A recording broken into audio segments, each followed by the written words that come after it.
We are wondering what is happening to the world.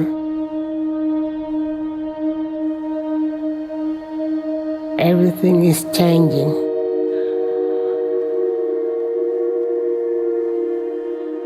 The very idea of human being some sort of natural concept is really going to change.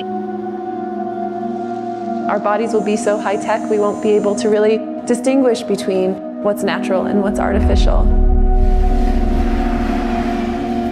Inside our own heads is the most complex arrangement of matter in the known universe.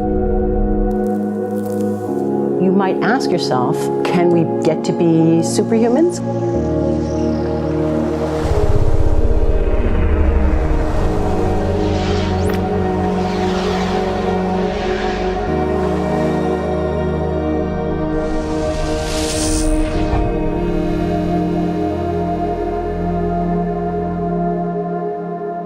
The original Industrial Revolution was driven by the discovery that you could use steam engines to do all kinds of interesting things.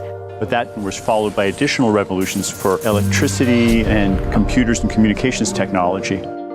We're now in the early stages of the fourth industrial revolution, which is bringing together digital, physical, and biological systems. The technology likely to have the greatest impact on the next few decades has arrived. And it's not social media, it's not big data, it's not robotics, it's not even AI. And you'll be surprised to learn that it's the underlying technology of digital currencies. I believe that this is now the next generation of the internet, and that it holds vast promise for every business, every society, and for all of you individually. You know, for the past few decades, we've had the Internet of Information. And when I send you an email or a PowerPoint file or something, I'm actually not sending you the original, I'm sending you a copy. And that's great. This is democratized information. But when it comes to assets, things like money, financial assets like stocks and bonds, loyalty points, intellectual property, music, art, a vote, carbon credit, and other assets, sending you a copy is a really bad idea. If I send you $100, it's really important that I don't still have money and that I can't send it to you. That's why I'm here today to talk to you about something called a blockchain that is emerging and that will do for our money system what the internet did for information and what the internal combustion engine did for transportation, by making it more swift, cheap, widespread, granular, and did I already say fast? Yes. It can take a second for an email to go around the world, but it can take days or weeks for money to move through the banking system across the city.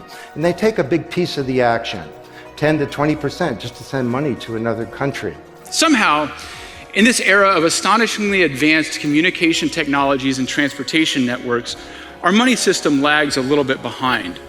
So we have a lot of points that are kind of pain points where there are maybe inefficiencies, excessive strangulating fees, or what the classifieds back in the day used to call missed connections. So for example, we can now talk live to somebody in Mongolia over video chat. But if we want to send them $20, it might take a week. So to understand what a radical change this is going to bring, let's look at one industry, financial services. Recognize this? Rube Goldberg machine. It's a ridiculously complicated machine that does something really simple like crack an egg or shut a door.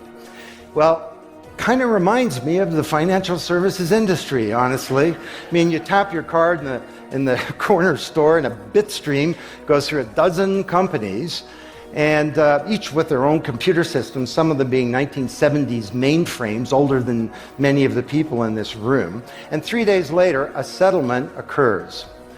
Well, with a blockchain financial industry, there would be no settlement because the payment and the settlement is the same activity. It's just a change in the ledger. So Wall Street and all around the world, the financial industry is in a big upheaval about this, wondering, can we be replaced, or how do we embrace this technology for success? This is a fundamental new piece of our financial infrastructure. Ripple is focused on building, using blockchain, an alternative to the ACH system that banks currently use to transfer funds from one to another. A study by Banco Santander last year concluded that banks worldwide could save up to $20 billion each year if they used a blockchain instead of ACH to conduct their internal transfers.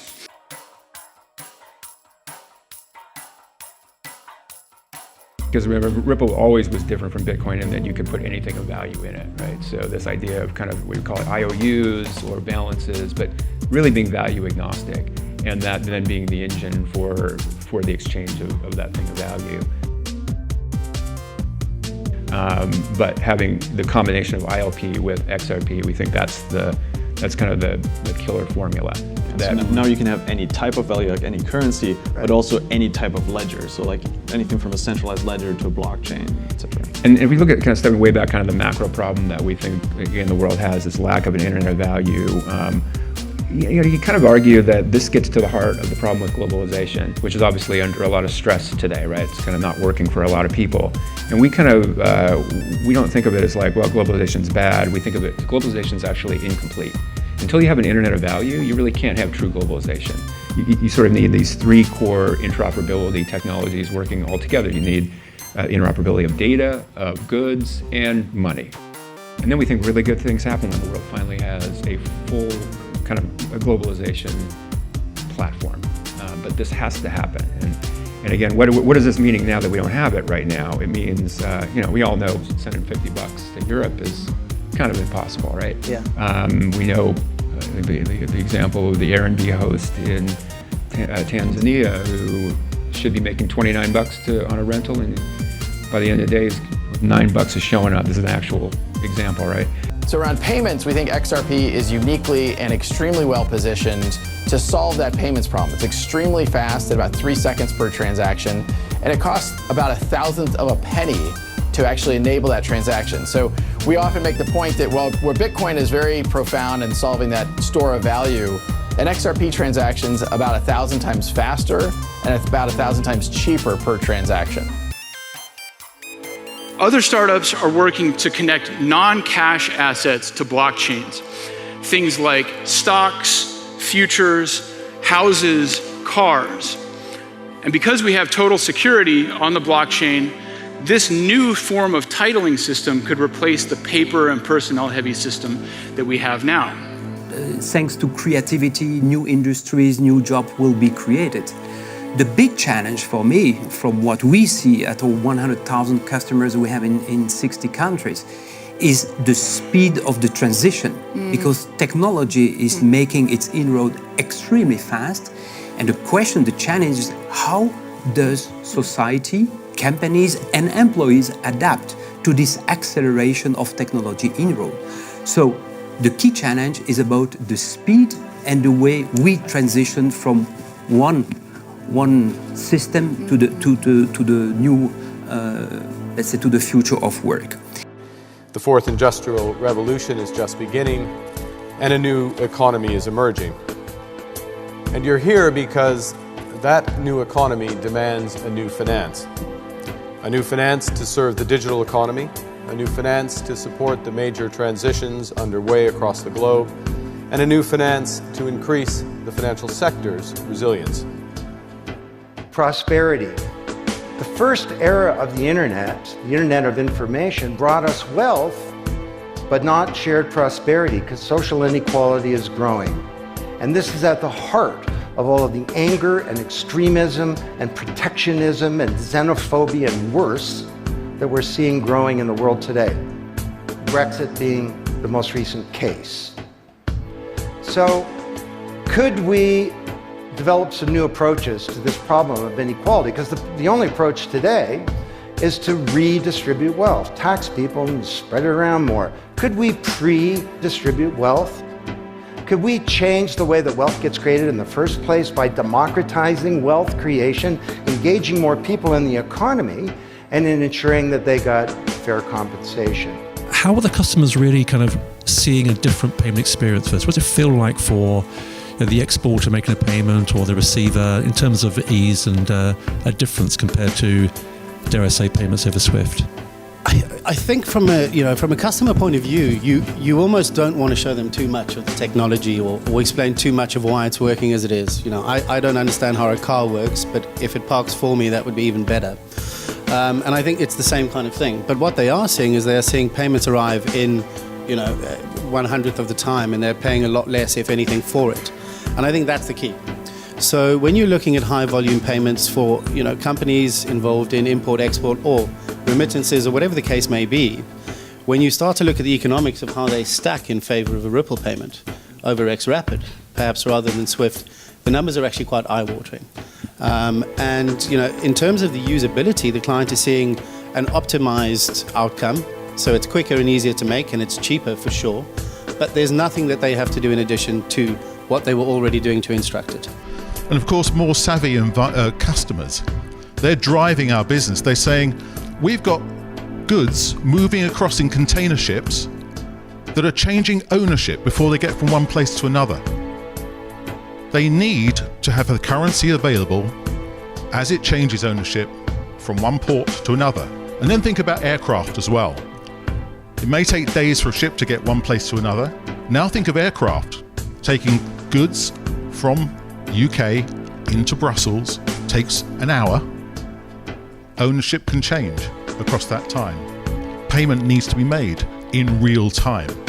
So you need to find the right payment solution. I know that there's a lot said about democratization and the internet of value and these kinds of things, but I think the reality is that what we can achieve with Ripple is a genuine democratization of a payment network, because at the moment what we have is we have the SWIFT system, which everybody understands, its boundaries, its constraints, and effectively what we're doing is we are making banks into exchanges for payments. But where I think with XRapid there's a real opportunity is that there is the chance for anybody to join this network, and in that sense work perhaps with the banks and take a bit of the load off them. But there's no reason why, for example, two people couldn't be members of the XRapid network, and we wouldn't necessarily have to go through a clearing bank or more, which just makes the speed of transfer so much faster. And if that means that more people join the global economy and we get an uplift out of poverty, and if we bring more countries into trading with the rest of the world, that can only be a good opportunity as far as I see it. So why did we choose XRapid? We need our clients to be able to pay us in their local currency. It's very difficult for them to get hold of dollars in some of the jurisdictions in which we operate. So we need to make it easy to move funds as easily and as cost effectively as possible. You'll notice the 4 V's that we have on there. So the first one, velocity, the speed. Speed is absolutely important here. The speed of transmission, the speed of settlement, to understand how quickly we can move a transaction in a trusted way from one correspondent to another. The volumes. In trade, we're looking at low volume, high value. However, our drive in the bank is to move more towards high volume, low value. We're picking up more customers with lower values, but with many more of them in the market. Veracity is knowing and trusting what's happening in the background. At the conference I was at yesterday, they were saying a bank can't even trust another bank when you're doing trade. So not only send me an instruction, send me a confirmation as well, because I don't trust you. Now, if banks don't trust each other, how can we ensure that a client, a corporate client, is going to get the best value where they're doing a particular trade activity? Last one there is the value. How can we ensure value right across the chain? Am I going to get penalized when my goods arrive in a port? Everything was fine, I know what the final value should be, and then suddenly I'm hit with either a tariff, I'm sanctioned by some particular authority, and suddenly the value of my goods, the value may stay the same, but what price I'm paying is completely different. And again, in emerging economies, in Africa, in the Far East, in those areas which we serve, it becomes very difficult for those clients to be competitive in the market. But I think the really exciting thing that XRapid and Ripple brings is it actually brings access to new markets that perhaps aren't actually accessible now. And you're in production. We're not talking an experiment or a lab. There's no proof of concept. Well, I've mentioned the P word, proof of concept, but you haven't. You're in production, aren't you?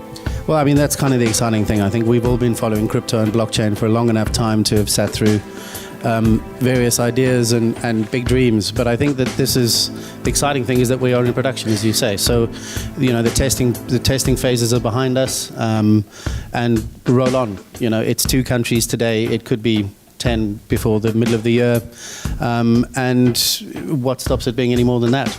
So yeah, it's a very exciting time, and we are, we're 100% behind Ripple.